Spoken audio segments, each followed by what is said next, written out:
have this problem that they shouldn't wear tight plastic underwear or Mick Jagger pants. You shouldn't use an electric blanket at night. You shouldn't sit all day with a warm laptop on your lap. You shouldn't keep a cell phone in your front pockets. There's evidence now in animals that the energy from cell phones, if they're on, can have an adverse effect on sperm production.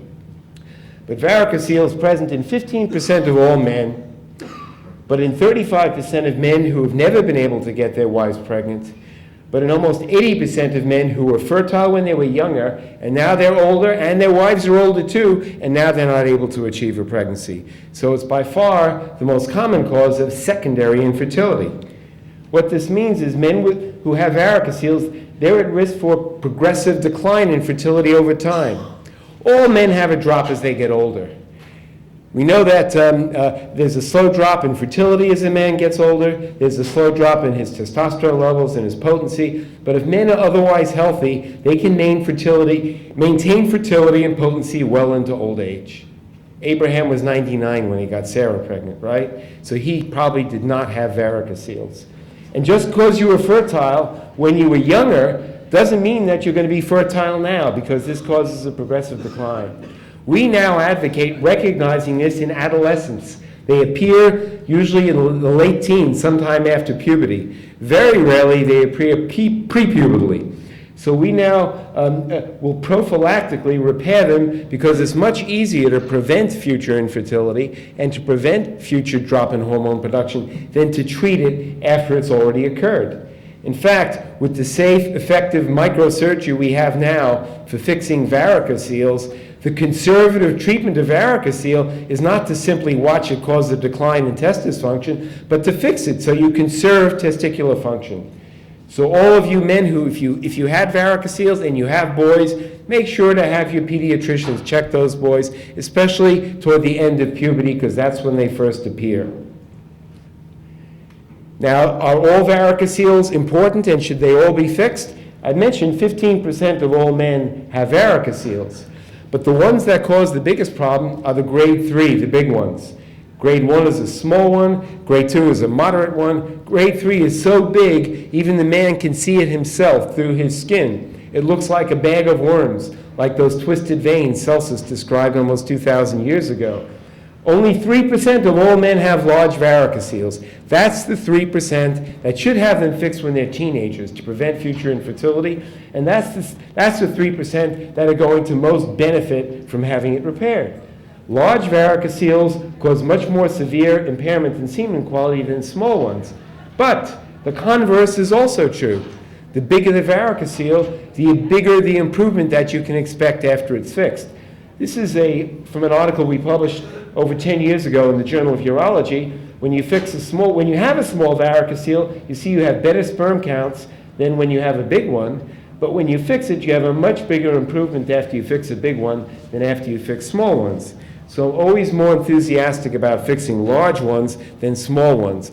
And as far as should you fix one that only shows up on a sonogram, what we call subclinical, well, the first thing I'll ask is, were you examined properly in a warm room with a heating pad so your scrotum was relaxed? Because one surgeon's subclinical varicocele could be another doctor's grade 2 or even a grade 3 if his scrotum was very tight at the time of examination. The other thing I'd mentioned is men with varicoceles have low testosterone levels, and they're at risk for a faster drop. So they may not have a problem with sexual function now, or with low testosterone and bone loss and osteoporosis now, but when they're older, they're at a higher risk for that. If you repair it, not only will you improve their fertility, testosterone levels go up. This shows before and after surgery, even in older men, that you can get them from abnormal into the normal range. It can prevent the need for having to get hormone replacement when a man is in his 50s or 60s, even after he has completed his family. This just shows the approach that I use. That's the actual size of the incision. It's less than 1 inch in size. It's 2 centimeters.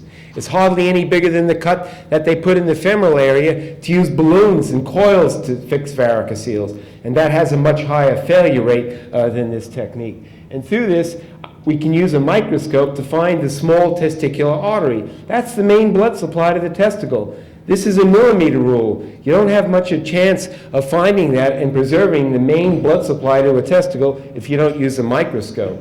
The other thing you can find is the lymph ducts, which have clear fluid in them. The most common complication of the non-microscopic operation was hydrocele, when a bag of water formed around the testicle, and then that heated it up. With this operation, we've virtually eliminated hydrocele. The incidence used to be 7 to 10%. Now I've had 6 hydroceles out of 3,500 of these operations that I've done with the microscope. And this just shows we tie off all these abnormal veins, leaving the artery, leaving the lymph ducts. The blood will now return through the normal veins that accompany the vas deferens. This just shows the results in the last 1,502 operations that I've done. We have a failure rate of about 1% overall. This compares to the failure rate for the coils that they do with radiology, which has a failure rate of 15% on the left side and 25% on the right side. This is less than 1%. At this time, we had no hydroceles, but we've had a total of 6 and a total of 3,500. 6 men have gotten bleeding where their testicles blew up like a baseball, and that just took time to go down. But none of those men had any long-term adverse sequelae. Nobody got a wound infection. There were no infections. Extremely safe. It's an outpatient operation. The man can either be lightly put to sleep or he can be made numb the same way we do for childbirth in women, and he can be awake. He comes in the morning, goes home in the afternoon. If I do this on a Thursday, he can go back to work on Monday. No relations for 1 week. But it'll take at least 3 months before you see the benefit. Whether it's this treatment, whether it's medical treatment, it'll take at least 3 months and sometimes 6 months to see the maximum benefit, and then continue to improve up to 18 months after this operation. This just shows the pregnancy rates. At 1 year, it's 43%, but by 2 years, it's 69%, and that's naturally conceived, no IVF. And this was criticized because a lot of couples didn't come back. Turns out the reason they didn't come back is because they were pregnant. When we followed up those couples that were originally lost to follow-up, the pregnancy rate in that group was even higher. So it's a very effective and a cost-effective method, and this just shows the increase not only in sperm quality, but the increase in hormone levels, the male hormone testosterone, which translates usually to more energy, greater desire, better sex life. Even men that start out with 0 sperm counts because of a production problem, and they're not missing the bad A or B part of their Y chromosome, and they have fairly big varicoceles, more than 50% of them will get enough sperm back in their semen to allow IVF with ICSI, whereas before they had nothing. And this is without TESI. If they don't get sperm back in the semen, more than half the time it'll result in enough production inside the testicle that at least we can find enough sperm at the time of testicular sperm extraction to get you pregnant with IVF and with ICSI. So varicocele repair can upgrade you from nothing to something, from something to IVF, from IVF to IUI, and 43% after 1 year and 69% after 2 years to a naturally conceived pregnancy. Who are the best candidates for this procedure?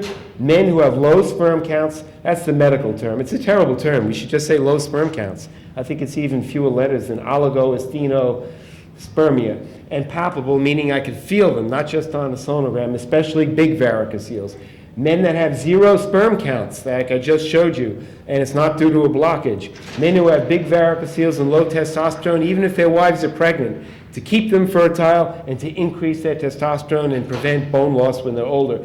And boys, post-pubertal boys, so that they don't have to be in this room 20 years from now.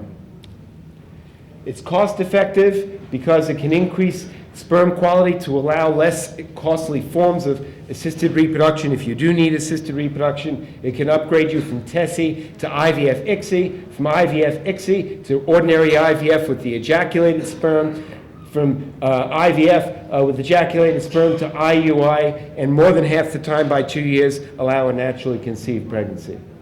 Hormone treatment. Who benefits from hormone treatment? The men who benefit from hormone treatment most are those who are born with a deficiency in the brain hormones. Those men, for example, have hypogonadotrophic hypogonadism.